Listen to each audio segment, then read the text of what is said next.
when inactive. Yeah, that is what I wanted to do. Thank you. So now with these two things done, what else? Hello, Savannah. Welcome. Isn't it kind of late? Yeah. I can check that right now, Savannah. What?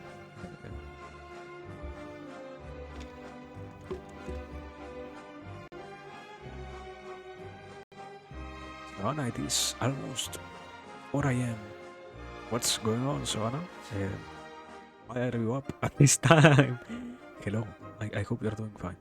Anyways, sorry for worrying. Welcome. Hope you're fine at the very least. Even if it is late, you know? So, wait.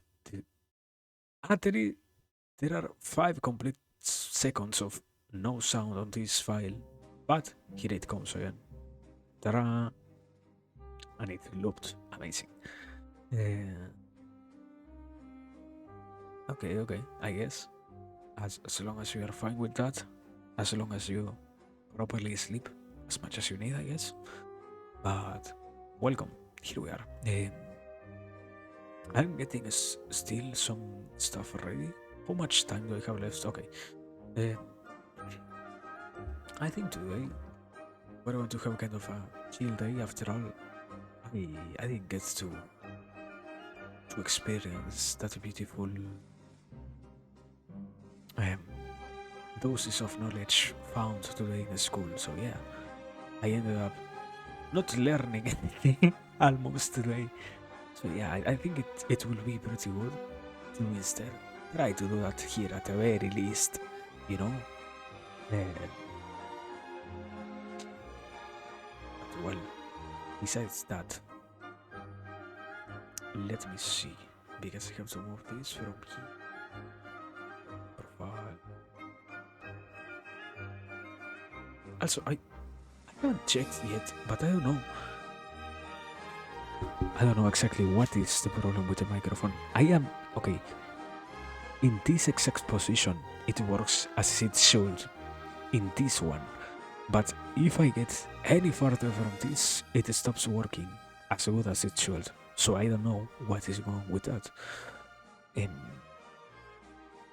Yeah, I have no excuse. No, I have no understanding overall as to why it works so weird.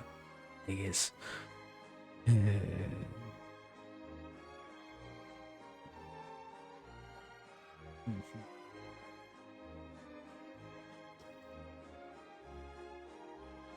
Your arm has healed. What? What is going on? Once again, I could be fine, so I don't know what. What?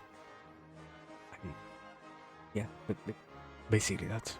Please be fine. Keep yourself safe. That is the best way to say this. Keep yourself safe.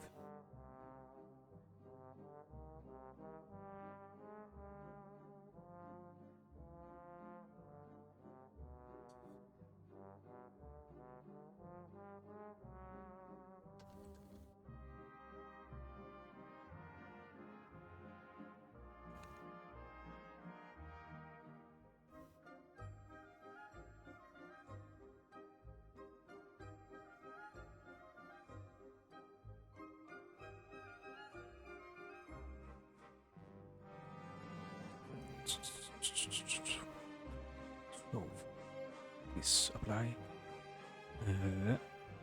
Okay, I finished with that. How much time do you have? Like, okay, you are not safe. What? Why? Okay. So, okay, yes.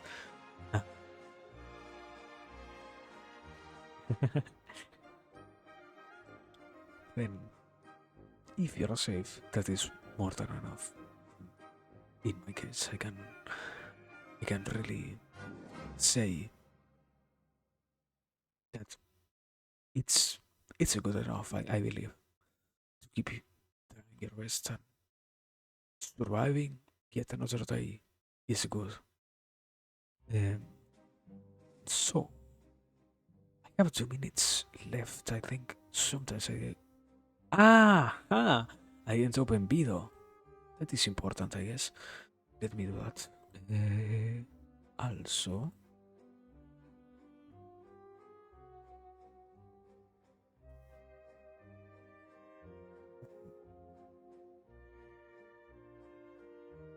Wait it. This color.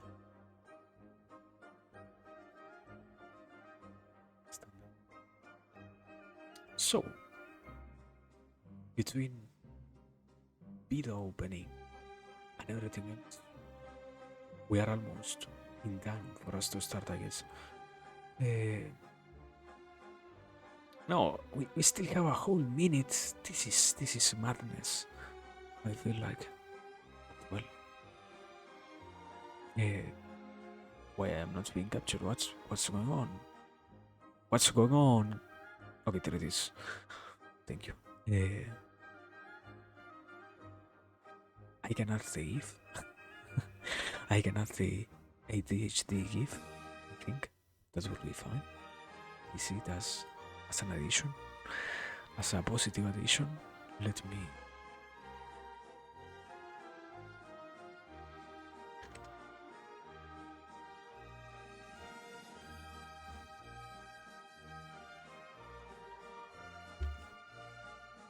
No. Okay, there it is. Some other changes done. I can't really know if somebody can even see that green text. Now that I take a closer look at these properties, let me select color, a little bit darker, something like this. Wait, where is the dark green? Okay, there it is. Okay. I think it is even worse than before, somehow. But anyways. Wait, no! We are not going overtime today. Hello. We are not going overtime today. I don't feel like going overtime. We are. I was ready minutes ago, so there was no necessity for us to go overtime. But yeah, hello everyone. Here we are. Yet another occasion in this or beautiful place or tiny sort of thinking, of talking, of every single thing that could happen in this confined area, I guess. But yeah, hello. It has been almost like 2 days, I think. I think it was like 2 days um, since the last time. I I said that I had some problems with my throat. Afterwards, I did take some care, and I did even get some not real medicine, but more like home home brewed type of solutions for that. And it ended up working, but I still was a little bit cautious and avoided um, overexerting myself just in case. I mean, I can still feel a little bit in the very back how there is some difference or something like that in how my throat sounds. Yeah, how my throat feels more like. But yeah, here we are. Besides that tiny annoyance, um, once again, hello everyone. It has been quite some time this time around. So yeah, as always, thanks for being here, lurkers, bot watchers, viewers themselves. Hello. And well, today in particular, I think it is pretty obvious. Thanks, Savannah, for being here first. And well, today we're going to stop to continue with some later on learning and later on content acquisition as I wanted to do this Sunday, but I ended up not being able of doing. So yeah, this is kind of the Sunday stream that should have happened, but got delayed one day. So yeah, uh, nice. I feel like after all, I didn't really expect to be here at all in that sense. So yeah, nice, very very good. I feel like, and I'm very fortuitous chance also. After all, I have not really talked about it. I don't know if it is really that good or not to mention it, but certainly going to university and such does take a toll, a minimal amount of stress, and sometimes when the teachers are really trying their best to teach itself, to do their one most important task, it it gets overwhelming because then you have to digest a lot of ideas. But days like today, even if it is the start of the week, I didn't get that tired, so I ended up having the possibility of being here. That's nice. After all, I would always prefer for it to be like this. Not yeah, not in the sense that I wouldn't like the teachers to be so careless as they were. Particularly today, it was a rather useless day in that sense. I would have preferred to not even go. But well, that is something secondary to this one um, happy encounter of us. And that is more than sufficiently good to know that even if something kind of negative happens, we still get to share such a moment and be here. Um, Getting back into the activities that we have yet to keep performing. And well, um, also I so far I feel like I don't really know. I feel like we are going to be capable of going for a little bit more than just an hour and a half. Like last time. Oh, like last time. That was rather depressing when I realized out of nowhere that I ran out of energy the last time. I didn't expect that to happen, and I can pretty much see why it did occur.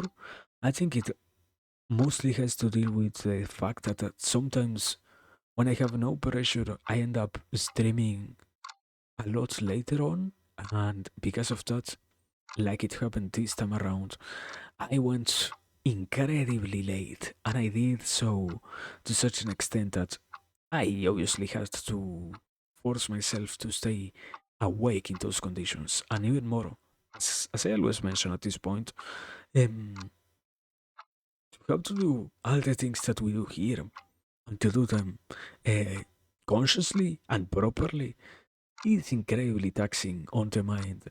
So, by already being a little bit exhausted, it was kind of a finisher on me to try and push myself towards continuing, But besides that, as it, I think it also happened another occasion. I don't even remember which one was it.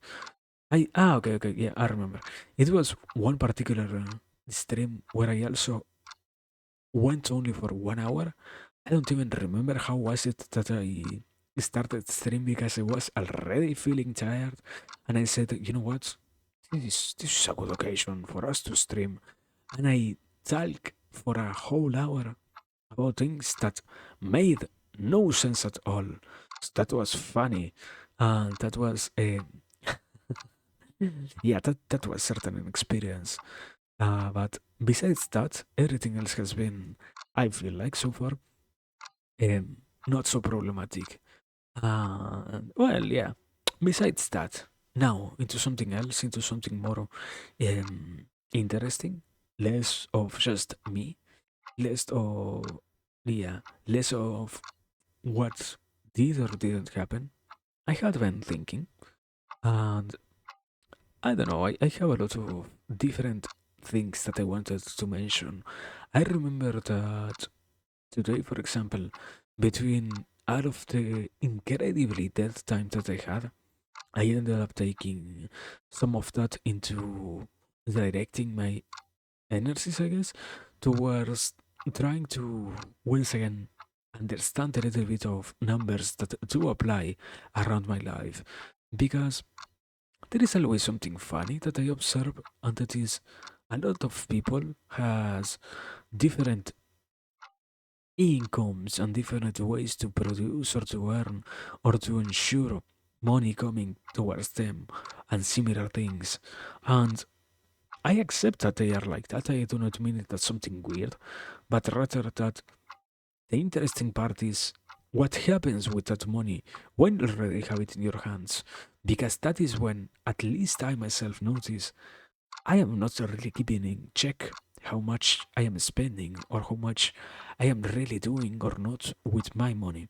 And not only that, in the sense of earning some minimal amount of money, but sadly, to the extent to which I end up realizing one of the biggest and most appealing things that is, in my case, I got even to see and to be part of this whole journey of, or not a journey, simply this whole process of analyzing how the money that you have in your hand can be spent, and how also, in my case, because I do have the possibility, um, it can also net some gains by itself by using it into other areas in which you can ensure that it will produce back something um, noticeable to you. And I never really stopped to think about it before, or to consciously pay attention to the most mathematical sides of it. Because after all, when you are dealing with money, you're simply dealing with numbers. And when you're dealing with numbers, it is always incredibly easy, or it should be incredibly easy for you to try and stick to the maths and such, instead of letting go of the notions that already kind of, yeah, affect every single type of number. It is like, in some way, I feel like when we are dealing with money, somehow it happens that we lose track of what happens with it, and we lose track of the simple importance that it has. It is like we end up overvaluing what the money itself can do, and we end up overestimating how much of an importance it has in our lives in some areas.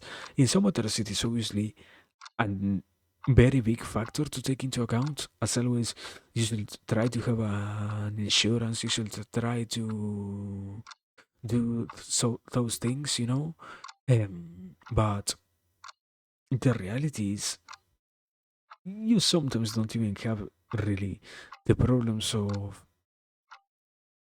you know, having to deal with amounts of money, or not, I don't know if amounts, simply money that can be utilized for more proper things, rather than not even following the path of why would you have it existing, or why would you use it in a beneficial way. I feel like, no, but I don't know, I don't know. And also, going towards what you say, Savannah, I don't think, yeah, I also sadly suffer from the same thing. Not so much, because there is like only 2 hours of difference, I think, right now. But I do notice when it gets late and those Americans are still streaming later.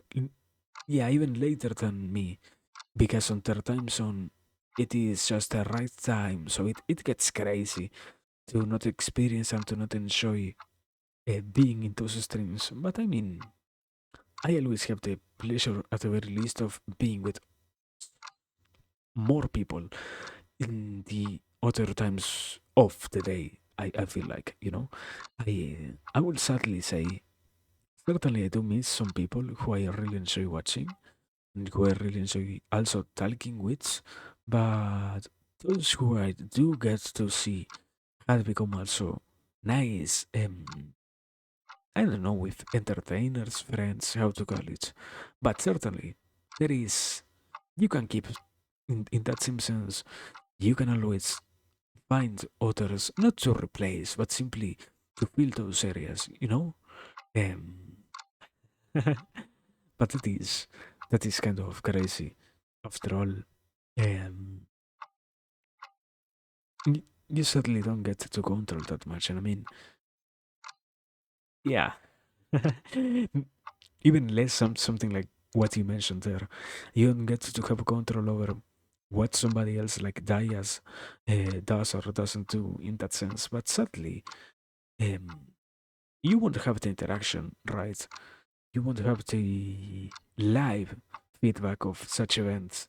But at the very least, I feel like you get more often than not the pleasure of watching those who are closer to him, who also have the same vibe on one hand or on the other. Um, the quote unquote best solution, the bots themselves, even if certainly you lose a lot of the most kind of catchy part of the streams themselves, I feel like. But even if it isn't like that, you get to enjoy it. And you get to hear their voices a little bit more, let's say. And, well, the best thing is always also if you get to join, in the case of that happening, if you get to join a later stream or a stream that has already started, you always have also those bots to get a little bit of context about what was going on, or if you're enjoying them already, to see and to keep enjoying what happened before that moment in which you were happy and such things, you know. But the problem is always how to find time to do that instead of watching somebody else and such things. But I don't know, I think th- they are not that much of a big problem regardless, because the main point should always be for you to try and find those who work the best in your time zones, let's say. After all, I yeah, people is certainly not something you can replace in any way, but sadly, um, what you can do is find others who can satisfy you in different manners, let's say. Um, well, I mean, even if you can't rewind the streams here, in the bots you have that possibility, supposedly. Or there is also something weird that happens with Twitch, and that is always you get the exact. Yeah, the bots are being made along the streams, so you get to go and watch the bots themselves to look at what happened and such things, you know. And that is kind of a weird thing, because after all, you don't get to experience or to be a viewer of why those things happen, but at the very least, you get the context, you know, and that is more than enough. I feel like sometimes I feel, but I don't know. I don't know. Um, yeah, I don't know. Let me meanwhile drink some water.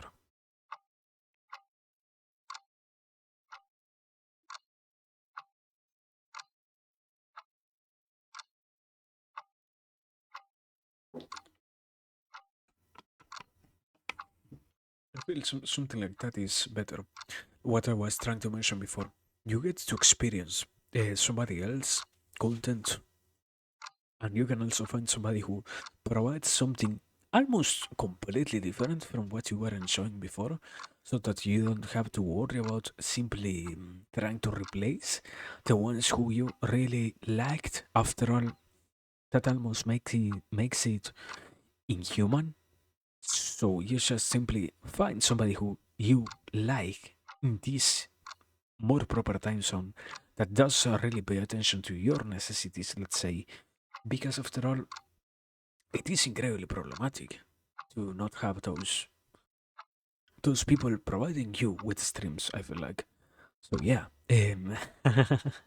you can find it, Savannah. Don't despair so much, because you will make it one day. You will find that one who gives you so much entertainment that you will feel satisfied after every stream. I will say something like that. I don't know, but anyways, besides that, I guess, um, going back into this thing of the money, I was still thinking, and I was still trying to not simply observing it as a random fact that you have formulas and such to make sense out of numbers, but rather um, you you get always to, let's say,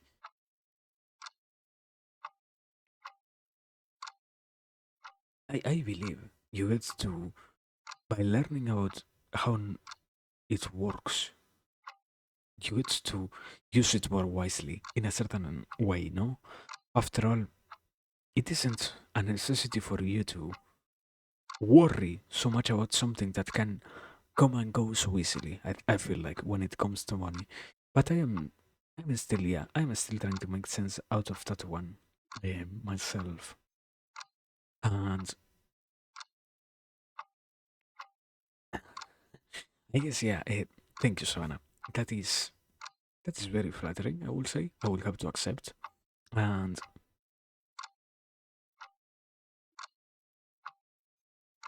yeah, I feel. Let me say like this.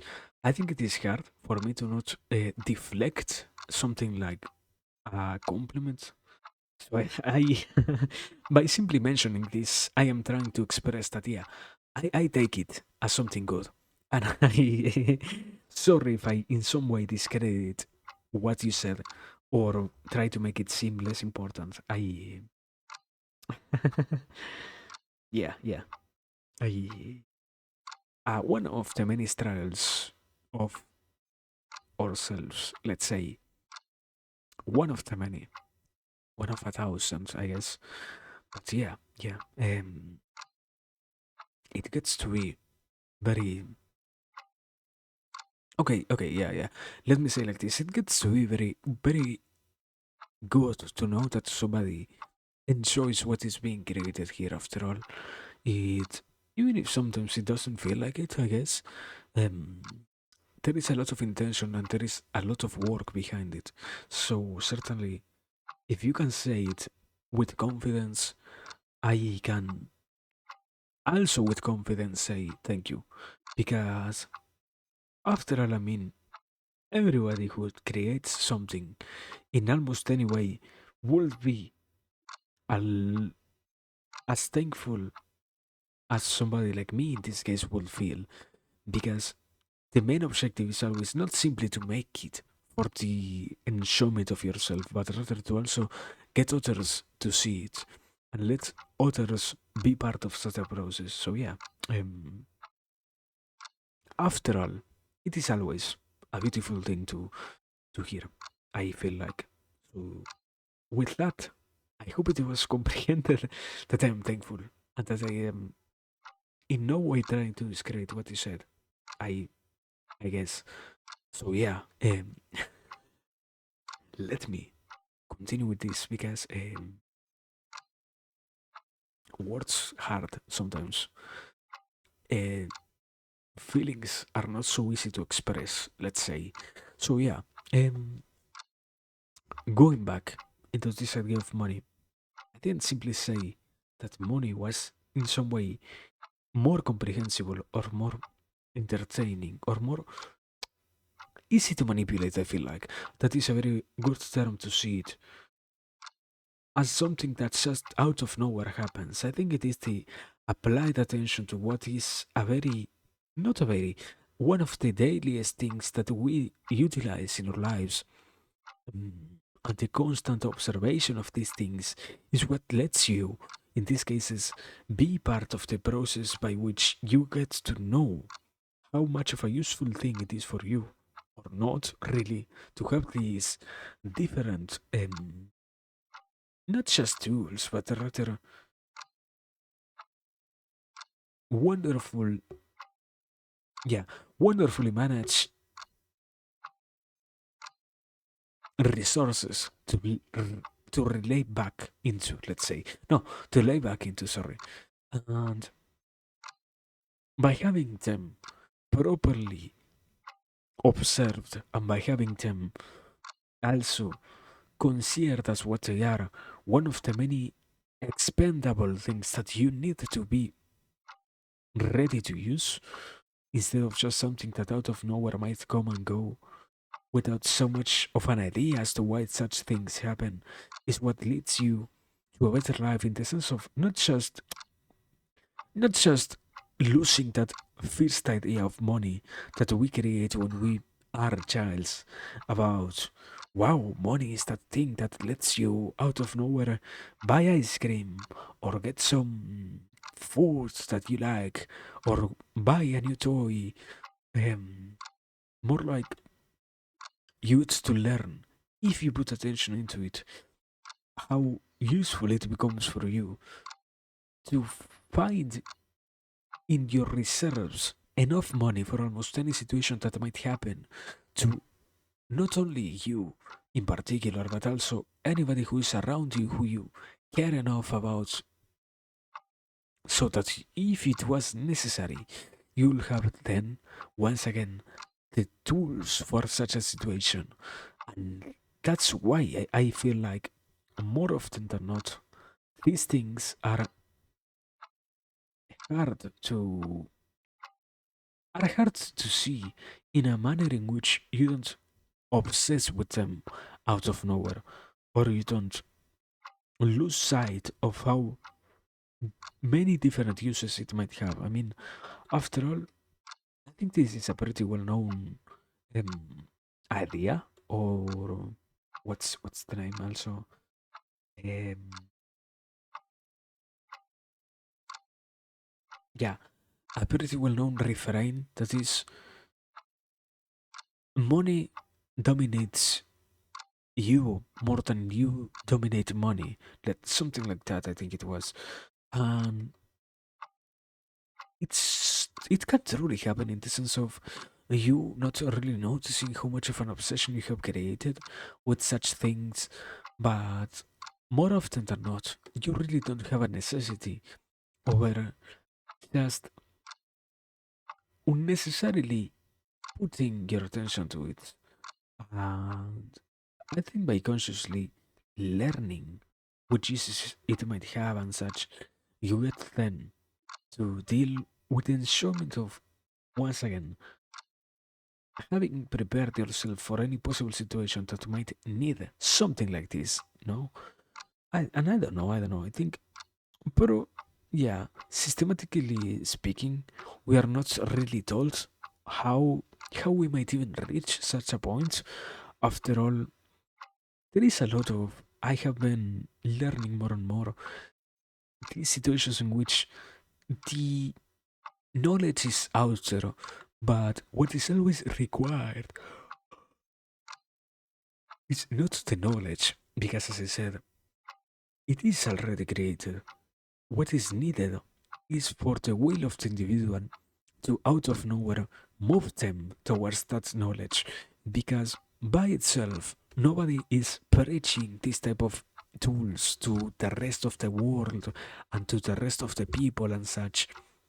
So it gets, I believe, incredibly complicated when such things do happen and when such things do affect you in ways of not getting then to enjoy having these times of learned and fully comprehended usages of, once again, money and such. So I don't know, I don't think it is problematic to try and learn about it. I just guess in these cases, even more with something that has so many possibilities of changing your whole life, it is very necessary for you, if you're willing to take the deep dive, as they will say, to go into it with the mentality of what I might get told might change the course of my actions in a manner in which I might start working towards somebody who might not even benefit me as much as they promised they were going to do. So I don't know. I think it is very crazy.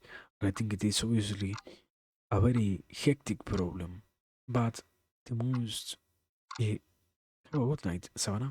Thanks for being here as always. And please, it is late already, so have a nice sleep. I beg of you. But yeah, continue with this. I think, I think, as with many other concepts, I feel like if you are willing to put enough time into it, you might reach those lessons that are not so easy to come by, but that will really provide you with enough of an understanding about these tools so that you can once again fully use them to your advantage rather than just seeing them as random things that might come and go once again. So I don't know, I don't know. I have been always trying to express it in different ways, and I have been always trying to see it as what it was in this case, because we don't really get something so as abstract in these cases as the money, something that we ourselves created, but somehow almost became our dominating factor or our most important when it comes to our own drive, I guess. Um, yeah, factor once again. So yeah, it it is almost necessary for anybody if you are willing to be part of this world to come into acceptance that money might seem interesting or might seem tempting, but not yet to not let those same temptations win when it comes to making decisions about your fate, let's say. And I don't know, I think still there are some other bigger problems, like we for example live in a world in which you can't have no money. It is almost an obligation for you to create as much monetary security as you can. So you can't get rid of any money that you possess around you or that others around you might also possess.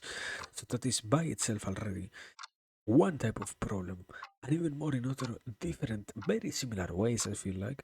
I don't want to be completely close about the possibility of them not being so, but I feel like in very similar ways, you can still notice why these things are not so out of nowhere beneficiary for you.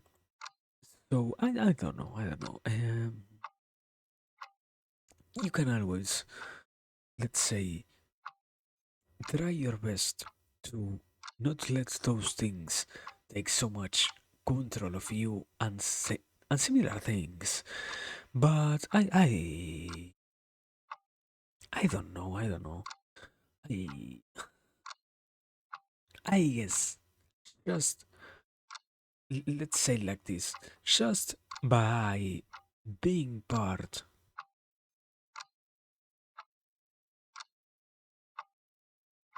being part of the different notions and being part of the different things that you believe are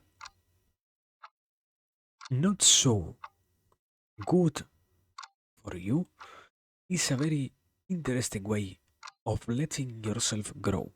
Because certainly, uh, now, if it isn't obvious enough, a completely different idea, when you let yourself experience those things that might seem so harmful at first, you get to deal with those emotions that arise from the situation itself. You get to also deal with the beautifulness of the anxiety arising from the amount of unknown that is around these same situations. Also, something that more often than not we even predicate as negative because I can barely understand or I can minimally get the concept of putting yourself in so much danger is by itself dangerous and you have no necessity of doing something like that in any way.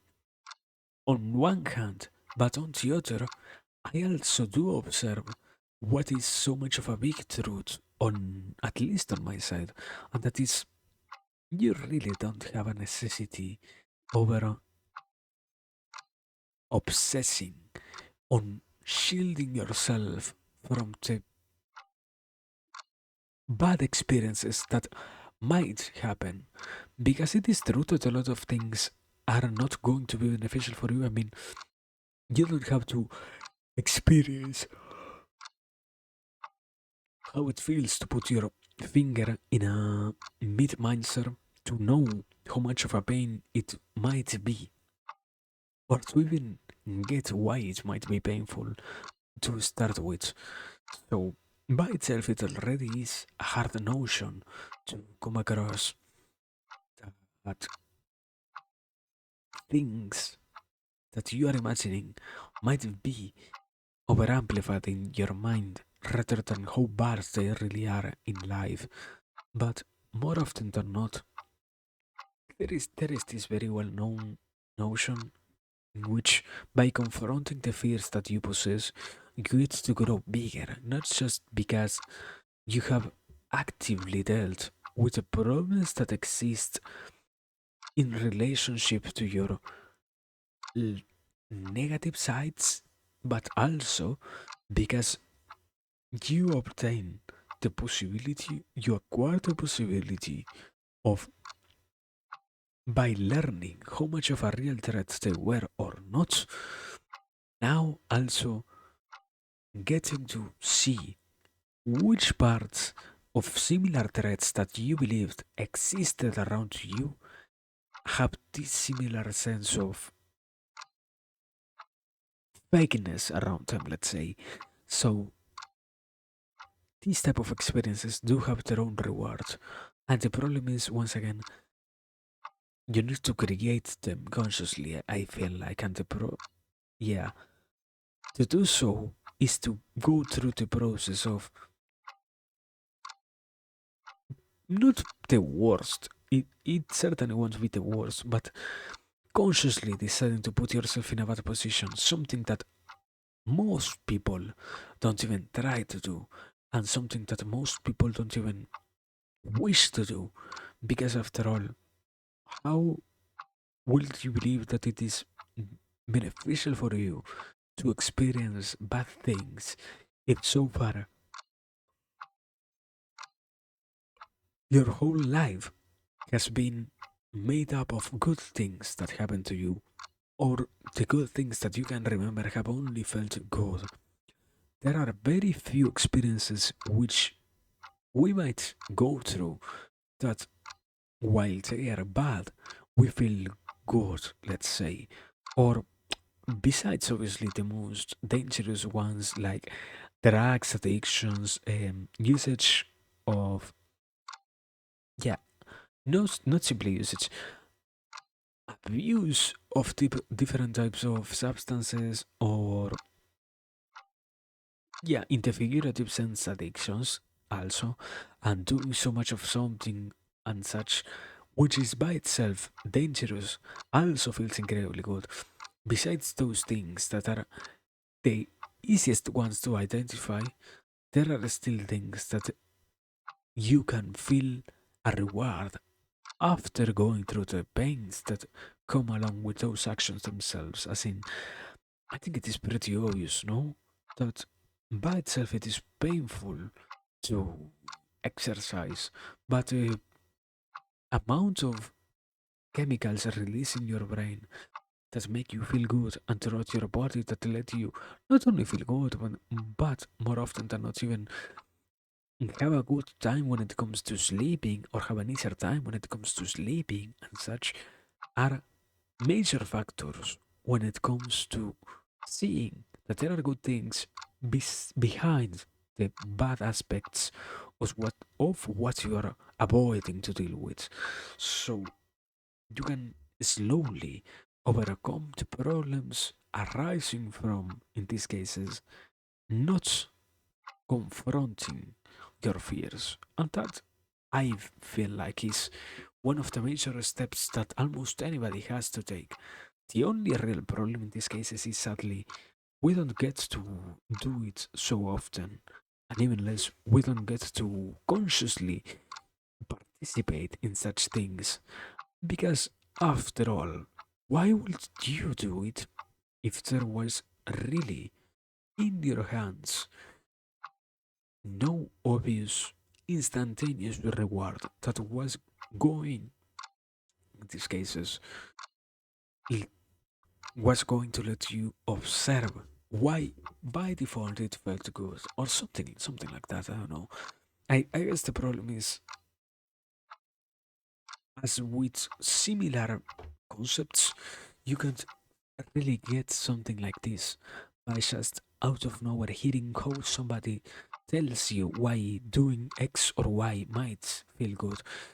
You have only a good chance, and not a completely ensured one, a good chance of finding yourself feeling good or doing great when you get to, or when you start to work towards those goals that you set and those things that you had been avoiding so much.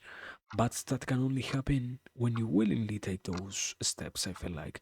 So yeah, I don't know, I'm still trying to justify all of that whole narrative also, and to feel it properly in my mind, because after all, as much as I mention it here, mm, more often than not, I really don't have it fully examined. So that if I had to explain it to somebody else, I could do it properly. But yeah, besides that, I guess let's move into something else. We have just a little bit more of talking to do before we can start with this. Or, I mean, we might even start right now. I feel like, after all, we have no real obligation of delaying or start in a day like this one. Ah, yeah. After all, I also forgot that it was already late. I didn't take that one thing into consideration, though. Yeah, I didn't take that one thing into consideration. We might as well try to start with this before it gets even later. So let me set up all of these things. Uh, so bits, properties, yeah. Lecture 20. Okay, there it is. It was on lecture 18. Why was I on lecture 18? What? What just happened? What? Wait. Which lecture was it that we did last time?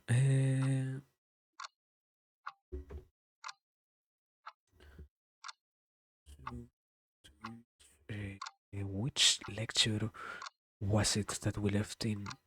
Yeah, I am pretty sure it was. It was 19. What are you talking about, my man? It was 19, right? Was it 18?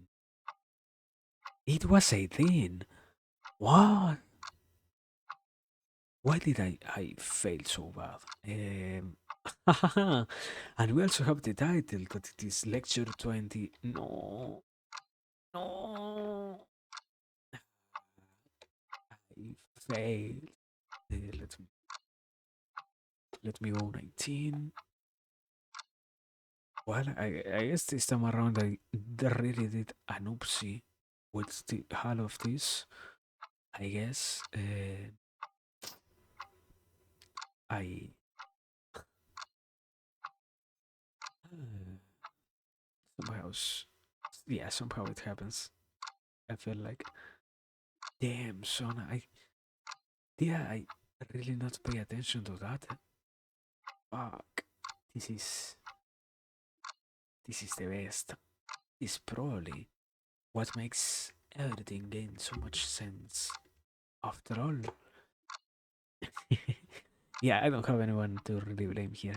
Uh, Anyways, besides that, let me see. I have to transition into here. That is the first thing. I also have to mute this, activate this sound, and we should be fine to go if I am not wrong. So, let me now, before starting for real, let me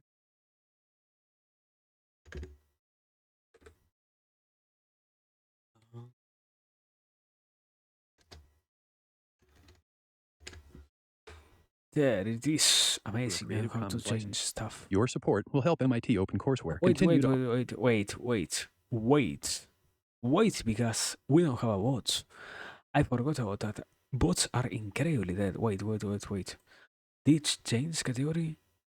It did, right? This is education, I guess.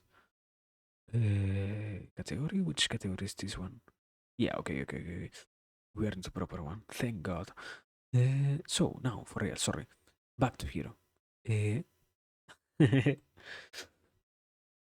let us start. No further Offer ado. high quality educational resources for free. To make a donation Oh or yeah, yeah, view. yeah. No, wait, wait. I don't care. I forgot to. There it is.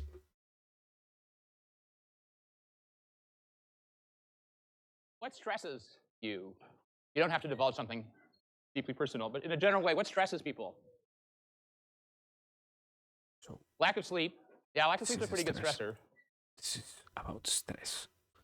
Exams and stuff like that, grades, stuff like that. What else? The future. So let's make I up think it something. was. Exams and grades if you're a student, right? Deadlines of any kind throughout your life will stress you. Traffic, you know, when you're trying to get to the airport to make that flight or trying to get to your job interview and traffic is twice as bad as you thought and somebody in front of you seems to be driving exceptionally slowly. Um, uh, Sometimes family relationships, I think even in happy families, there's points of stress in terms of how different views are dealt with. Maybe if you're a college student, what the rest of your life will be like, you know, where it's not 4 years all set out in front of you approximately right, but like what the rest of your life will be about and mean. That can be stress if people talk too much to you about that. What does not stress you compared to what we might imagine throughout evolution was stressful for mammals like us? What? You're mostly not worrying about being eaten or eating another person for dinner, right? Okay? I mean, that's not an everyday stress for you, but that's an everyday stress for mammals who are trying to survive because of the food of another group, right? And trying to get their own food to live. So the kinds of stresses we now have in an industrialized economy or a post-industrial economy is incredibly different than the stressors that occurred for most of our evolution. Okay, okay. Uh, so far, yeah, we are okay. We are going to obviously start with this lesson that is about stress. I think pretty much there is no need to define stress. Um, I think it was done before, also to justify why it isn't necessary right now. Because after all, when you mention stress, what you're doing the most is going on about these different categories that do play a role, or not categories, these different effects that do play a role in the act of getting you to increase awareness for a certain situation that might happen to you. And not only it is beneficial for you, in this case, to understand stress as something that might out of nowhere happen, but also as why it does happen.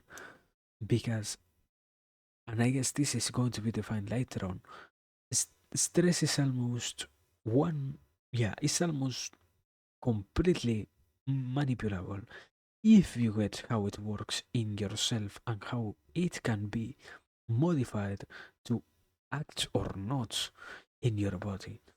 Because after all, stress, although it is mostly a mechanism of defense or self defense activated by the brain and by the unconscious mind, you can learn how to have it under your control. So, that is, as I said before, the first step here when we mention stress and anything like that. The second one is also something that was, I guess, not mentioned right now, that might be later on touched on. There is something very characteristic of the human, and that is we are not really stressing about the future. What we are stressing, sorry, we're not stressing about the present, because as it says here, you're not stressing about the most immediate things that are happening in your life.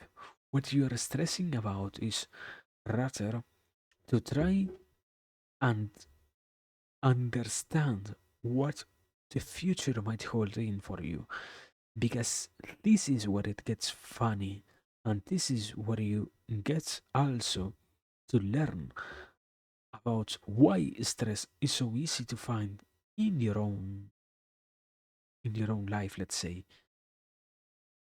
You have the capacity of imagining things, and when you gain the capacity of doing so, but you are not told that you have no necessity over creating as many mental images of different situations as it is possible, what you can do is to experience the beautiness of now learning or being sure about how much of a knowledge you hold in these cases about these whole things, as in you might not get to fully yeah, you might not get to fully realize the whole extent of things when you're imagining them, so you don't see or you don't become aware as you're about your limited imagination, because after all, it is almost impossible for anybody to become aware of their wholeness, yeah, of the completeness of their problems. You can only believe that you're doing a good job on creating an image that might represent you and such, but you don't know if that is going to happen or not. And not only that, one hand, on the other, also something funny enough, I feel like, is when you are worrying, you lose track of time and believe sometimes that what you're doing is really going to be beneficial for you in the sense of experiencing. No, it isn't simply experiencing, it is more like going through the challenge of being part of those times where you get to observe why those things are good or not for you. And when you let those things become influential on your life or not, that's when you also get to decide sometimes if you're doing it properly enough, if they are going to really affect you. But if you don't try to do so, what ends up happening, sadly, is you just lose the capacity of controlling anything and end up out of nowhere finding yourself dealing with problems that weren't there before. Because stress is also something that can spiral out of control. But yeah, so far we're only defining, we are at the very start of the video. Let us simply continue so far. I think I don't really need to attach much here. Let us continue, sorry. Industrial economy is incredibly different than the stressors that occurred for most of our evolution. And I'm going to take a lot of these points from a wonderful book from a wonderful researcher and writer, Robert Sapolsky, Why Zebras Don't Get Ulcers. But he asks, in that sense, what stresses a zebra? They're not worried about exams and deadlines and MCATs and things like this, right? Okay, what are the forms of stress that they face? And there's things like serious physical injury, predators, and starvation. You know, very fundamental things about living, surviving, and not careers, jobs, timetables, the kind of world we mostly live in, unless we have a health threat. And so what's stress? It's a psychological and physiological response to a stimulus, a stressor, that alters a body's equilibrium. And when we talk about stress, we can talk about two forms of it: acute, what's instantaneous, and chronic, what's consistent and goes on. So acute physical stress would be an injury. A chronic, things are hunger or cancer, long-term problems. An acute psychological stress would be a deadline. A chronic one would be chronic work pressure if you have that, throughout the semester. An acute stressor socially is humiliation. A chronic one might be isolation, right? And we'll come back a little bit actually to social rejection as a stressor later on. So Sapolsky's idea is this, that for animals in the wilderness. Yeah. I guess so far.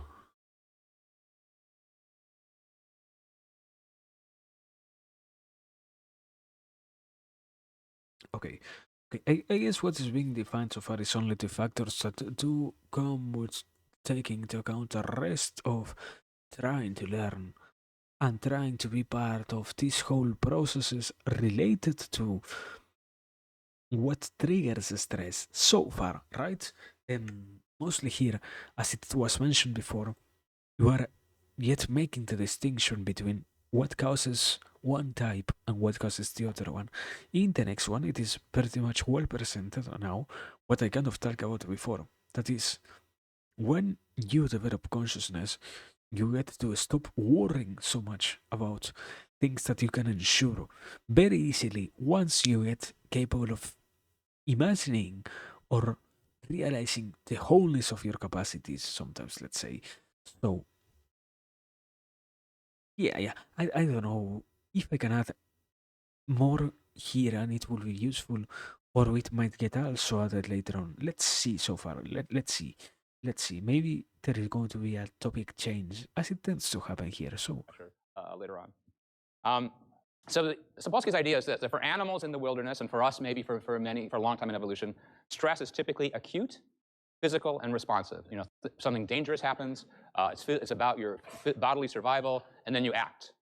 For people in the world we live in this room, stress is often chronic, psychosocial. It's not a physical threat most of that's happening to you. It's something about your sense of yourself in the world, how you relate to people, how you relate to your goals.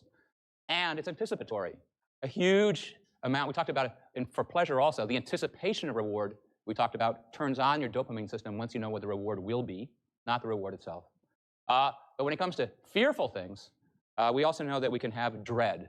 We dread upcoming things for quite some time before they even got here, if we think they're going to be pretty unpleasant. And there's a neat study from Greg Burns about the neurobiology of dread in people.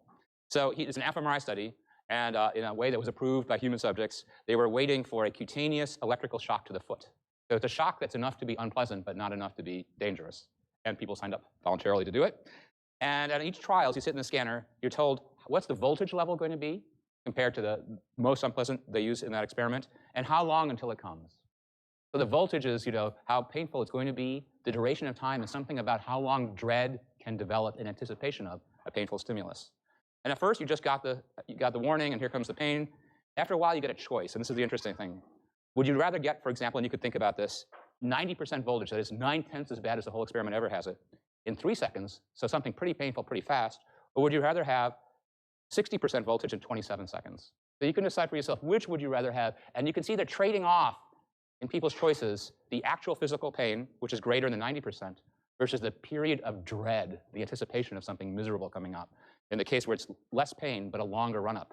And what they found is that people varied in interesting ways, and they found some brain correlates of this, but they found that what they call the extreme dreaders, that they would prefer more voltage now than to wait for any shock later on. Like, get it over with now, okay? It's more painful for me to sit there and wait for something, even though there's no painful stimulus, than to just get it over with now. And maybe we all know the relief that when we anticipate something bad, having it happen sometimes is almost a relief to be past all that miserable dread.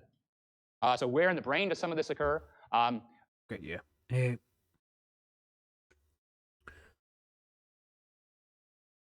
It gets we're delving directly into an study here, so it gets kind of hard to transfer what we're mentioning before into this. I guess the proper show is what was pointed out already. That is, you can observe and you can realize why these things do have an interesting effect on you, in the sense in which you can now try to take into account how much of an anticipation pain you're feeling when things are already known to you as something bad, but you can't do anything about them to change the outcomes or such. That is one thing. But also something that might not be or might lack, yeah, isn't being considered right now is the mention itself of later on how how much of a usefulness it has for you to get to decide what type of pain you would like to experience. Because it is true that sometimes you don't really want to experience it, but if you have to go through any bad experience at all, you will rather get done with it as early as possible than to have also to deal with the suffering that comes with the expectancy created from such a knowledge. As in, let's say, maybe In this case, it is only something simple as a shock. But maybe if you got to know that you are going to die in years, in the sense of there is something that will certainly kill you in an X amount of years, you might not want to have it. You might not want to experience it sooner rather than later. But if it also meant that you had to endure pain until that happened, and such a pain that it made your whole life excruciatingly painful, maybe then it is that you start to consider that you want to end the suffering right now too. Because more often than not, you're not just dealing with an emotion, with a pain, or with something of that sort. You're dealing with a pain, and with the pain added from your mind to the knowledge of those things going to happen to you. So yeah, I don't know. I don't know. I think it is hard once again to really take anything out of an study like this. Yeah, I would prefer to simply continue at this point. Let's see. All that miserable dread. So where in the brain does some of this occur? So one area that we'll come back to, a couple of different areas, but one area I want to focus on is this middle of the brain, this area called the cingulate. And here, regardless of time and in all subjects, the more voltage you got, the bigger the brain response. Okay, that's not very surprising. It's in a part of the brain, we'll come to this a little bit later, that's involved in the interpretation of pain. The more voltage you get, it's easy to interpret it as worse.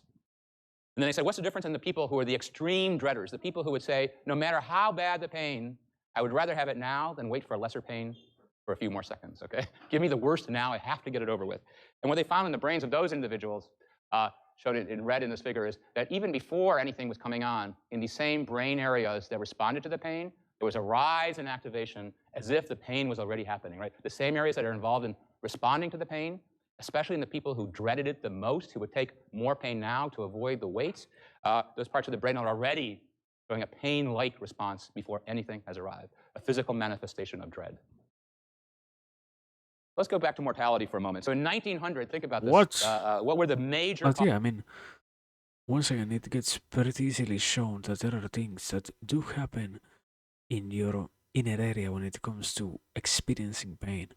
I guess the weird thing is also how much of a pain you also get to experience kind of right before the painful things do happen. I wouldn't know so much about that one. I guess in the sense of, are you really trading in something bad for something good and such? I don't know. But so far, it makes sense that you might want to avoid feeling even more pain by letting the pain extend over time causes of death or get in the United anticipated States. more than And necessary. they were mostly from infectious disease and childbirth. Childbirth was extremely dangerous in 1900.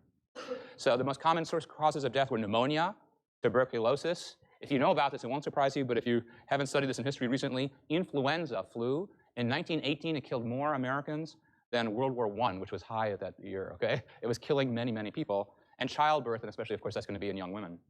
About a few years ago, in 2007, which is roughly now, you know, how many people are dying of these things? Not so many in the United States. They're dying of diseases that are conceptualized as cumulative damage diseases, not an infection, but things like heart disease, where over many years, a combination of lifestyle and stress might harm your heart function, might promote the growth of cancer, might promote stroke or cerebrovascular disorders, including stroke.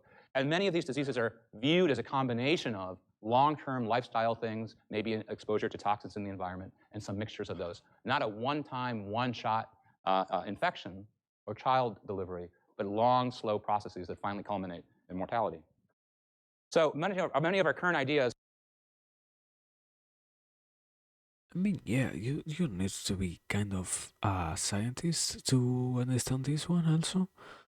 After all, the main necessary thing here to take out is why would letting this, yeah, after time we got better at dealing with problems, but what we also ignored was the necessity of teaching everyone how much of an importance it had to really keep consistently healing yourself. So with that information in hand, now you get to see and to be part of this whole notion that is to observe and know why things are not so bad when you deal with them, first and foremost. Second, if you can't deal with the problems, which things might happen to you, because these problems needed to be dealt with always, and you can't avoid having them solved in your life just because you believe you can avoid the consequences or whatever. So yeah, it has interesting sides to it. The only problem is getting to see them and to apply them in your life, I feel like. About stress come from a researcher named Hans Selye. And in the 1930s, it turns out he's one of the main people in thinking about stress as an important thing in our life. But he was infamously not good for his handling of rats in the laboratory. Now, have any of you handled rats in a laboratory by your hands? I see one hand going up there. Any others? Okay. How easy is it to handle them when you pick them up and do stuff? Are they like, thank you very much, I knew it was time for injection or time for feeding or whatever you do with them? No? Are they kind of squirreling around a lot and wiggling and not very happy when you pick them up on the whole? About as happy as we would be if a giant picked us up and shook us and injected us with the stuff for the day, okay? All right, yeah, I was only involved in one rat experiment ever. And, you know, I can't claim to be a great scientist like Selye, but I can claim to be as bad as he was with handling rats, because it was kind of scary. They're like really mean and want to get out of your hand. Of course, from their perspective, they're just trying to live the life they went. And you're fighting with them, and you're forcing them this thing and that thing to get injected, and, you know, they're squirreling around. Okay, so anyway, so he's doing an experiment where they were extracted ovarian chemical, and they were trying to figure out what it does at the time, and he injected the rats daily. And he was pretty bad at it, by his own admission. He would drop them on the floor. They would scurry behind, you know, tables. He would hunt them down and drag them out. And he would do this day in, day out for months, because they were on a daily experimental schedule. And what he found after months of this sort of inadvertent, nonstop stressing of the rats, because, of course, the better thing to do if you're skilled is just pick them up with authority, inject them, and put them back, right?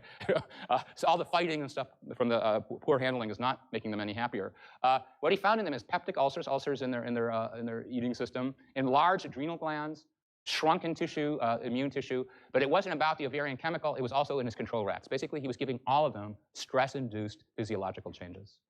And what he was impressed by, and many other people too, is that you can expose rats to a whole huge range of stressors, different things you do in their environment, and they all seem to converge on these ulcers, these enlarged adrenal glands, and shrunken immune tissue. A lot of different things that can stress you seem to converge upon a common biological pathway and consequences for the animal. So stress response is similar in a broad array of stressors, and if they go on for too long, people get sick, the chronic stress. So you remember from your introductory biology courses and so on. Wait, is it being mentioned here or not yet? Because I feel like that is one of the most important factors when you're considering stress. What was mentioned in the first image about rats, that is one of the main losses. One of the three main losses is also your immune system defenses. But yeah, it isn't really mentioned here. So just in case, I believe it is necessary to, in these cases, go a little bit beyond and fully get them to be categorized, because what does happen and what is necessary to address in these situations is you certainly have problems that go out of your hands and become overwhelmingly controlling of your life. And if you want to deal with them, you need to also see which consequences are happening to you because of these things getting out of hand fiercely. So, in these cases, what is mentioned is even your immune system gets to drop because of stress. So, once you learn that something as important as your capacity of getting or not sick gets affected by stress, that's when you also get to learn how much of a necessary thing it is for you to stay in a stress-free life, unless you want to deal with as many diseases as you can carry before they kill you. Because that is also what was mentioned before in a not so direct way. If stress takes complete control of your life, it is going to take you out. That when we talk about the autonomic nervous system in people, there's a sympathetic and a parasympathetic branch. The sympathetic goes from the brain to the spine, to organs, to blood vessels, to sweat glands, to muscles and hairs. That's why you get goosebumps when you're scared. That's the nerves, innervating that's when your hair stands on end. It turns out for emergency situations, arousal, activation. The famous joke that it gives, it's related to 4 Fs: flight, fright, and sex. I was so afraid I'd mess it up that I couldn't read the 4 words.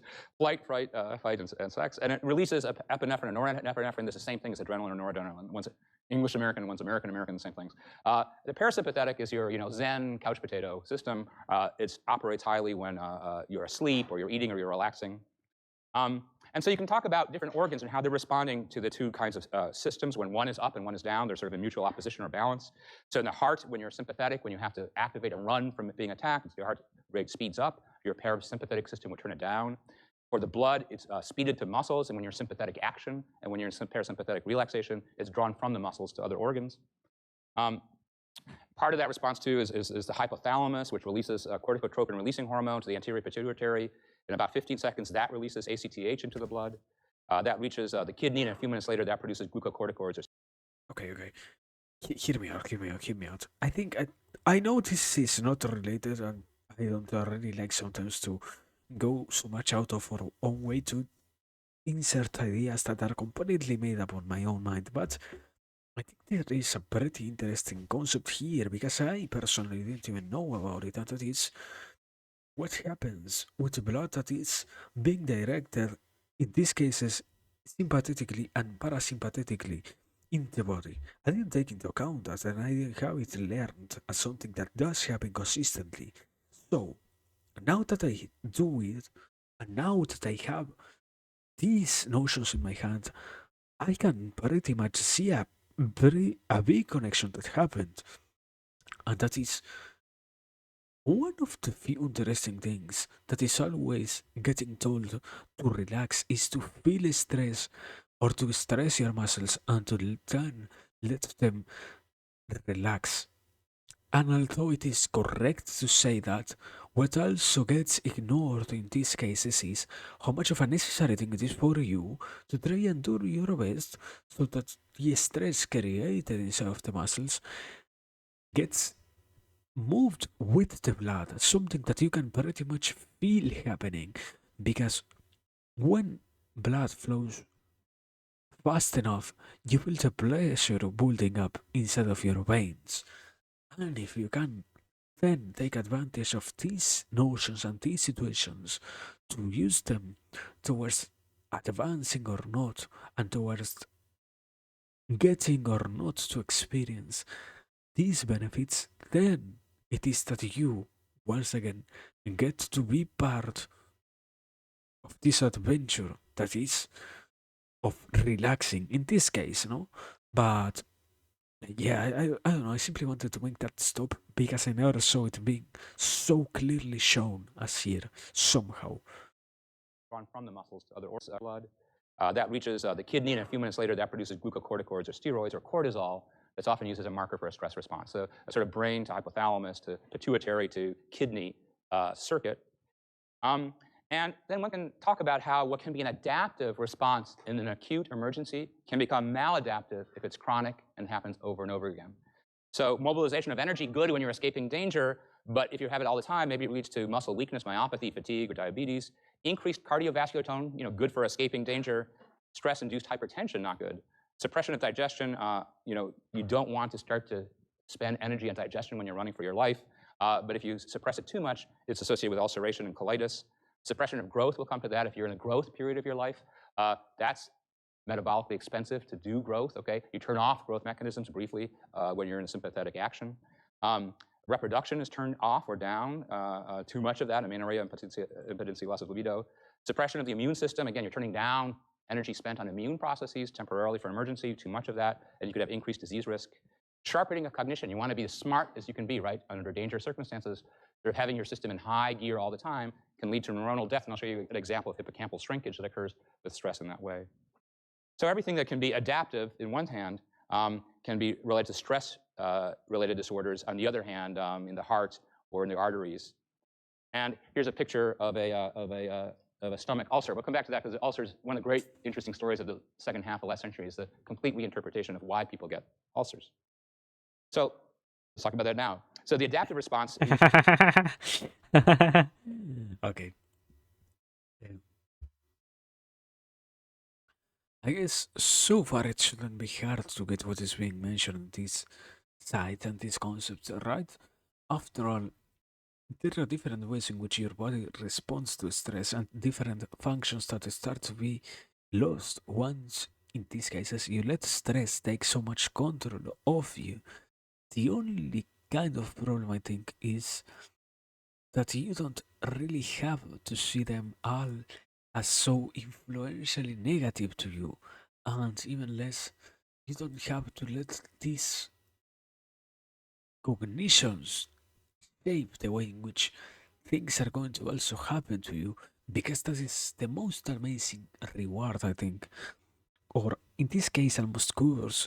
That is, once you get to know which things are to be expected, just to know what's expected makes it more uh, possible to for it to happen in yourself. So that is why in these cases I see it as good that we are mentioning them, but I wouldn't overpay attention on getting them all down, let's say. But yeah, I don't know, I don't know. Continuing, I guess. When you're in an emergency is to suppress digestion. That's part of the sympathetic response. And stress has long been associated with getting ulcers, which are holes in the wall of your organ. Now, for many, many, many years, physicians and scientists thought that getting ulcers in adults was associated with a combination of stress and diet. And people who had ulcers were told, try to have less stress in your life and eat more bland food. And then Robert Warren and Barry Marshall won the Nobel Prize in 2005. But this is one of those stories in science where everybody literally ridiculed these people. At conferences and in papers, they were literally ridiculed by the entire orthodox scientific field because they put forth the idea, which had been around a little bit, but they really pushed it, that this was due not to the combination of diet and stress, but it was due to an actual specific bacterium. And people thought that's ridiculous because our stomachs are so acidic that no bacterium would survive in the acidic environment of our stomachs long enough to do any harm in this sort of chronic way. And part of the way, as they struggled to get data, they did these kind of funny experiments where Marshall went and took the bacterium they suspected and actually swallowed it and to see what would happen, okay? This kind of weird, heroic, self-medical experiment. And he thought, like in 10 years, I'll see if I have an ulcer. But what happened is within a couple of days, he was having severe gastritis, a severe disturbance of the stomach. And that was the first piece of evidence they could do to, he couldn't find out if he would have an ulcer in the long run because his wife made him take medications right away after that. So, but still that built up the case that it's a bacterium that's swallowed that causes a gastritis that leads to ulcers. And that if you give people antibiotic treatments that will treat the bacterium, they improve a lot. So a complete re-understanding of what causes disorder and how to treat it. So some people say, well, it was never about stress. It was always about the bacterium. That's it. It's a simple biological story. But there's two ways in which probably stress is relevant. One of them, the milder one, is that about 15% of cases of ulcer don't have any measurable bacterium. They don't seem to have that. Okay, so who knows about that 15%? But here's the more amazing piece. Many, many, many of us have this bacterium. It's an incredibly common, widespread bacterium. But only 10% of the people who have the bacterium have ulcers. Okay? So it seems like it's not just about having the bacterium, but it's an interaction, perhaps, between the bacterium and the stressors of your environment. There's not many stories about suppression of growth, but there's one sort of historically interesting one. So this is, at the edge of science, is an anecdote. I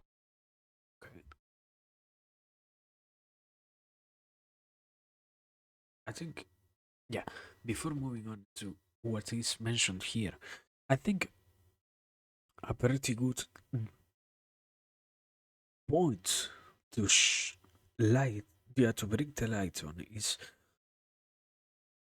when we are talking about ulcers, what also needs to be understood is, in this case, it was already mentioned, the loss of your immune system makes it so that you don't get to develop proper defenses against such possible threats that might come towards you.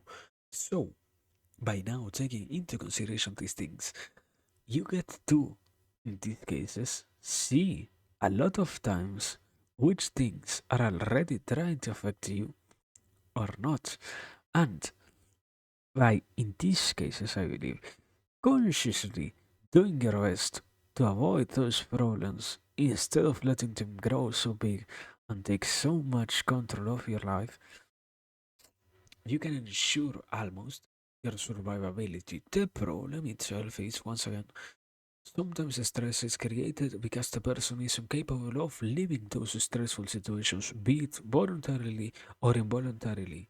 So that is already a big problem. But yeah, I don't know. I don't think we really have to stop anymore, at least so far.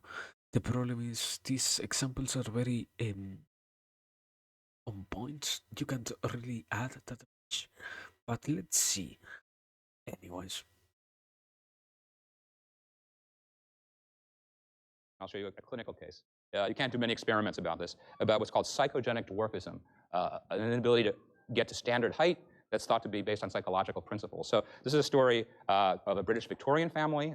Their favorite son was killed at age 13, a tragic loss of a son. The bereaved mother takes to her bed. For years, she didn't leave her room or bed, and she ignores her surviving 6-year-old son, constantly idealizing the boy who had passed away and having almost no interest in the surviving son. And when he would come into the room, bringing her food to her room, and she'd lay in her bed in severe depression, she would say to him, "David," that's the boy who passed away. "Oh, David, is that you?" "Oh, it's only you," she would say to the surviving son. So depressed and discounting her surviving son. David was always perfect. The surviving son was a sort of irritating reminder. He grew to only 5 feet as an adult, and he's famous for writing the play Peter Pan. So the next time you see the play or see the movie, think about what childhood means to a person who had this kind of childhood and grew to a very short stature in what's interpreted as a psychological response to a long period of stress, the lack of sort of attachment from his mother. And here's a clinical case of a child who went into a hospital. You can see this picture of this child growing. He was obviously in a non-supportive environment. He enters the hospital, and his growth hormone levels is 5.9. It's very low. He takes to a nurse. 100 days later, it goes to 13. It more than doubles. He's gaining height considerably. The nurse goes on vacation. He goes back to his low levels of growth hormone growth. She returns, and he goes back to a sort of typical growth of height. So very psychological relationship between his physical growth and his relationship to the nurse. And so we understand this to be extreme cases of emotional neglect or something like that in the homes. These are not small spats with your parents. But again, a relationship between a very chronic stress, an emotional one, and physical growth. Now, this is a famous chair, and the story goes like this. In the mid-1950s, Meyer Friedman and Ray Rosenman were cardiologists on the West Coast, and they had a cardiology practice. And they had a chair, and this is the chair, that sat in their waiting room. And they had a guy who came in whose name is lost to history, although everybody agrees he gets credit for beginning this idea. And his job was to reupholster the chairs. And he told these two physicians, I go to a lot of places and I work in a lot of offices, and nowhere do I have to reupholster chairs as often as I do in your office. Okay? And this triggered a thought in these two people, because don't forget that for many physicians, understandably, and maybe less so now, cardiology is like real biology, and psychological stuff is kind of peripheral and edgy, right? Maybe not really matter, okay? So to Friedman and Rosenman's credit, they said, what is going on? Why does our chairs look like this? Now, have you ever, sometimes you might have that experience yourself. Have you ever stood in line in a way that's unbelievably irritating? So you have somewhere to go, and there's somebody really slow in front of you, or somebody working the line who's really slow, and you're going, come on, I have minutes to go here. Can I get my coffee or my tea or whatever? Have you ever seen people jump from line to line in grocery stores because they cannot bear, they dread that moment when they get somebody who gets into the line. We're supposed to have 10 items and they have 12. Have you seen, none of us think that's quite fair play, but some of us say, okay, wish they had 10 items, right? And some people are really mad, right? Okay, so that's type A personality, and we'll talk about that in a moment. And what they began to say is the patients are sitting in the office fidgeting, like, where's the doctor? Where's the doctor? I have important things to do, okay? And they're wearing down the arms and the chair because they're so fidgety waiting for that appointment to happen, not just for one moment, but for a long time, and they're literally wearing down the chair, and they're showing up at a high rate to a cardiology practice of people with heart problems. And that's developed this idea that a huge threat, and I'll qualify this in a moment with subsequent studies, but in the 1960s, that type A personalities, so you've heard that phrase, perhaps, type A personalities. This is where that began. That's become a widespread term. These are people who are immensely competitive, overachieving, time-pressured, impatient, hostile, and they have increased risks of cardiovascular disease. In their first analyses, the risk, if you had this kind of personality, was equal to smoking or very high cholesterol. I mean, it was a very high risk. And that's why these chairs were being worn down by the type A personalities showing up with cardiac problems because they were stressing themselves all the time by everyday life events. And this picture's they had anecdotal things. They had a early morning group a patient support group or type A individuals with cardiovascular disease, like to get together and say, okay, when I'm really stressed out, I'm going to count to 5 and relax, right? It was a support group. So here are their cars. Now, when you go park your car sometimes, there's some people, depending on the situation, who park forward into their spots. But if you know you have to get away super fast and you don't have a minute to waste, how do you park? You park backwards, right? So when you jump into your car, you can hit that accelerator and you're out, 2 seconds. But all of the type A people are all lined up here, ready to race their way out after the session. And here's a middle of the day mixed parking, okay? Some people front end in, some people rear ended, right? Okay, but it's anecdotal, but this is the kind of things they were noticing that led to these ideas. So it turns out in subsequent studies that a lot of the effect wasn't as broad as they thought, but it does apply to people who are relatively young with cardiovascular problems. And the key psychological aspect is not the impatience and aggressiveness, although if you work for somebody like that, you don't enjoy that probably. But the key thing is whether the person feels in themselves hostility, not impatience, but hostility, and especially when they suppress it. Like they go, I'm so mad, I'm so mad, I'm so mad, but I can't, really hit the person in front of the line.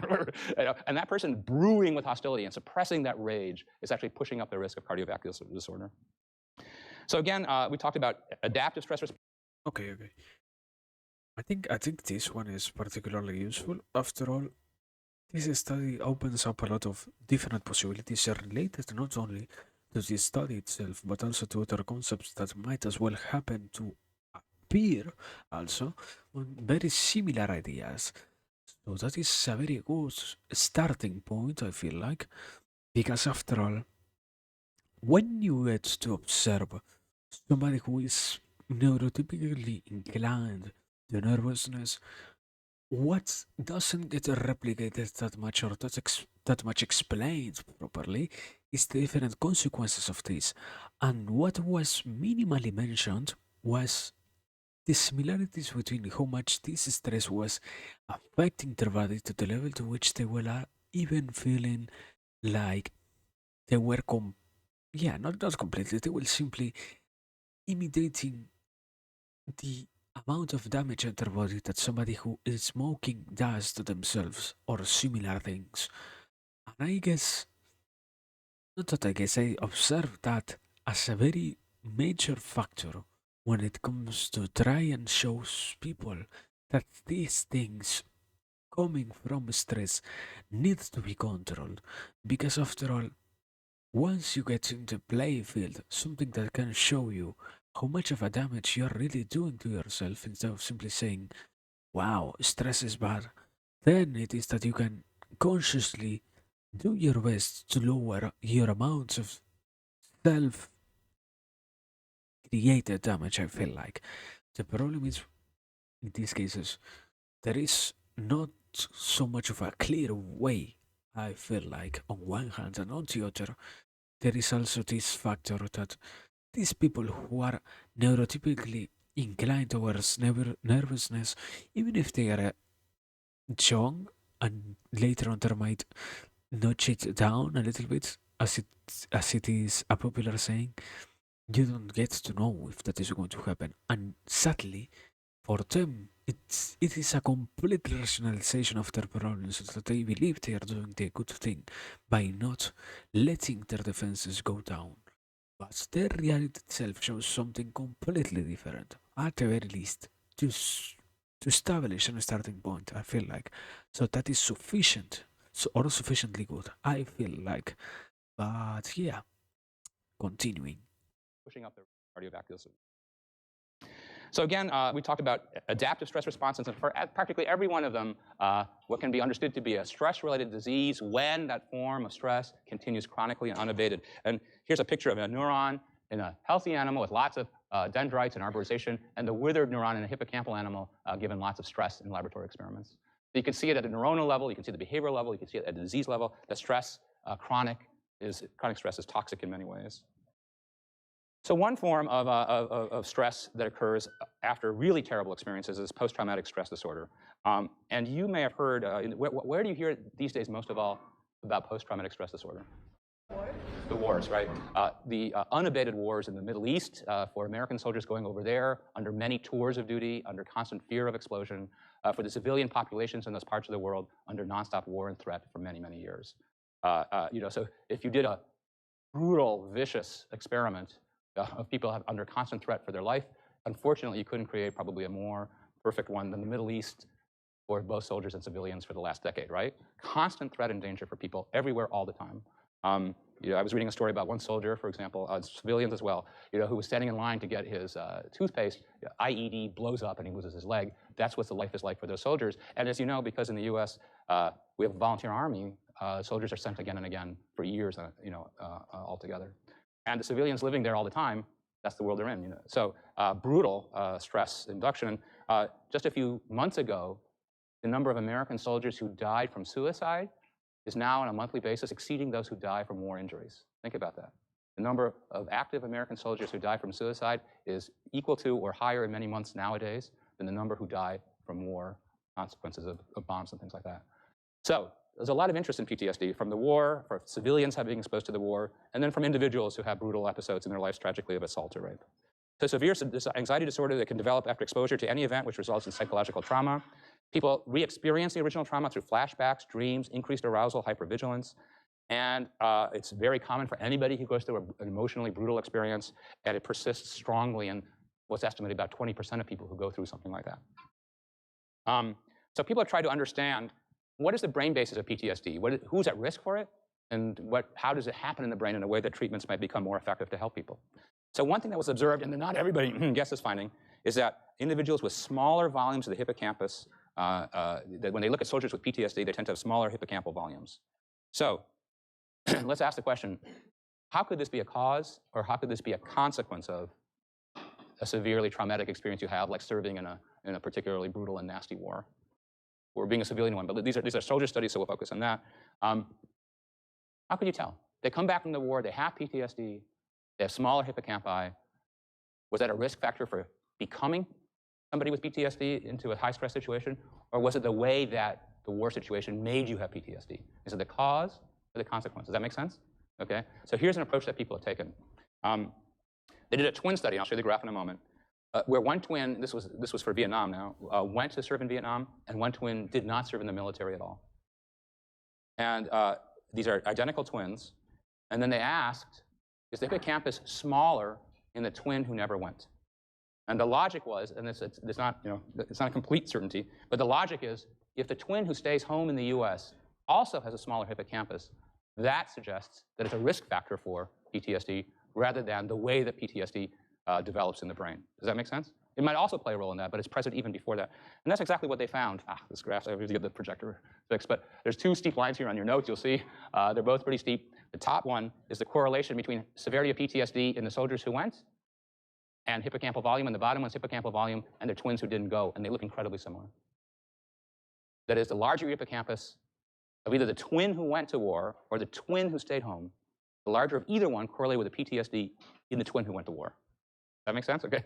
So it's as if the genetic influence or the early environmental influence at home, or both. If you have a smaller hippocampus, you're at high risk for PTSD. Now, if you're not sent into war, you won't necessarily get PTSD. But if you're sent into war, then you're at high risk for getting PTSD. Is that okay? So more recently, people begun to do pre-post studies, and this is one done, but in. Well, I mean, there is something that I think is pretty much lacking, obviously, that I can't even mention as something unlogical to ask. That is, why are we not having then?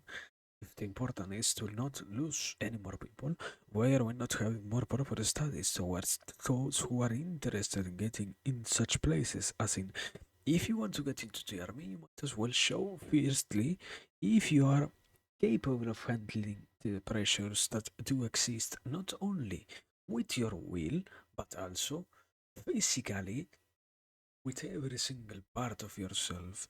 It is logical that we might to have in the army people who is willing to sacrifice themselves, even if it means that they are going to get completely broken because of that, on one or in the other.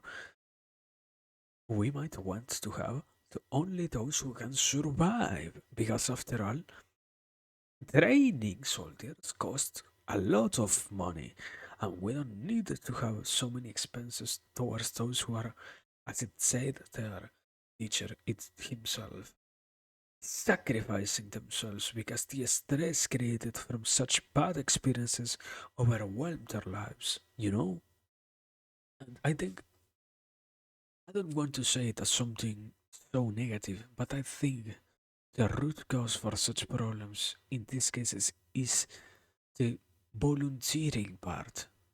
Maybe, maybe there are some parts of the brain that kind of predispose you towards getting or not the idea that going to the military is good or bad. Maybe, I am not sure, I have never read about that, and even if I did, at this point I forgot probably. So maybe. And if we are only choosing those who are by themselves willingly going, and because of that we are getting more and more people who putting themselves at a risk, not simply of dying, but losing the will to live, as in becoming living dead bodies. That is when we get to a dangerous part and a dangerous position because of these problems. But I don't know, it doesn't get talked about enough, so we don't really get to believe that we have proper solutions like that one. And even if it was proposed by the military, the possible way in which it will be handled already shows how negative we feel on the military to not allow once again quote unquote selective recruitment rather than voluntary one. But I don't know. Continuing. The Israeli military, 50 recruits before and after they did military service as paramedics. And what they found was that there was increased stress associated with the greater amygdala and hippocampal response, fMRI, to stress-related content. The amygdala reactivity before stress-related contact predicted how many stress symptoms you have, and the hippocampus changed over time correlated with stress symptoms. So now this goes a little bit differently. It says the amygdala function predicts who's at risk for having PTSD, and the hippocampal changes over time before and after your initial service go with the degree to which you exhibit the PTSD. I'll just say that. So there's been a lot of work on understanding what can positively modify stress. What can you do given stress you can't avoid to do better and cope better with that? What can be the sources of resilience? And I'm going to give you examples, but I'm going to tell you the following. These are the categories that have come up in pretty well-controlled studies. Outlets for frustration. If you have a good outlet for frustration, that diminishes the toxic effects of stress. If you can predict bad things and feel you have control, even if you have bad things happen, you can cope with their consequences better. We talked about that in learned helplessness before. This is our theme before. If things seem to be getting better, even if they're pretty bad, if they seem to be getting better, that's a huge source of resilience. And social support is very powerful. So let me show you the empirical evidence for these things. So here's a study where rats received shocks. They had a prolonged stress response because they're in a situation of getting shocks and shocks and shocks. Heart rate goes up, glucocorticoid secretion goes up, high rate of ulcers. Now you have other rats getting a similar thing, but they can gnaw on a wooden bar or eat or drink or run on a wheel. So they have outlets for frustration. It doesn't prevent the shocks. It's just after they get a shock, they'll go for a quick, angry run on the wheel, okay? Or they'll bite on something, okay? And they have fewer ulcers. So just having an outlet for frustration reduces the toxic effects. Even another rat in the cage that they can go and bite helps, okay? Now, that's not a nice thing for the other rats, but it's just like, this common thing that we have is not the best human trait. This is an example of a rat trait. There's an example that, if somebody is as miserable as you feel better about things, okay? Baboons will attack bystanders after losing a fight. So baboons are, depending on where they are in their hierarchy, the alpha male and so on down, they lose a fight, they get themselves healthier in terms of glucocorticoids if after they lose a fight, they go beat up a lower ranking baboon, okay? Now, we're not recommending that as a nice way to behave, but we're just saying, weirdly enough, these kinds of actions, some outlet for frustration, some are more constructive than others, result in resilience in these animals, fewer ulcers, lowering of glucocorticoids. So some kind of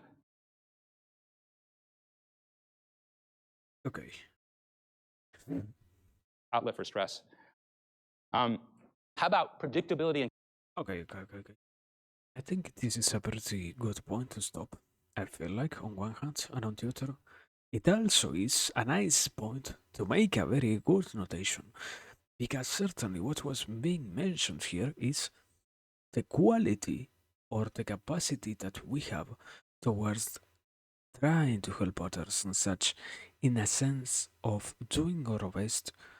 Not to help, that is the conclusion that I wanted to mention, of de-stressing ourselves and also utilizing others as a medium to do so. And that is where it comes into play these beautiful concepts that we as human beings possess, and that is the capacity of helping others, because here is when it also becomes a realization that is, you can de-stress by dealing with the problems of somebody else. After all, what gets to be most pleasurable than to see somebody, even if it isn't you, solving their inquiries and their problems or the blockages on their projects? What gets to be more fulfilling than that? After all, this mentioned, yeah, this was rather mentioned a little bit. When you get to also become part of your own projects, and when you get to also utilize your time for the sake of finding how to not deal with as many problems as before, and you can not only ensure it on you but also on the rest.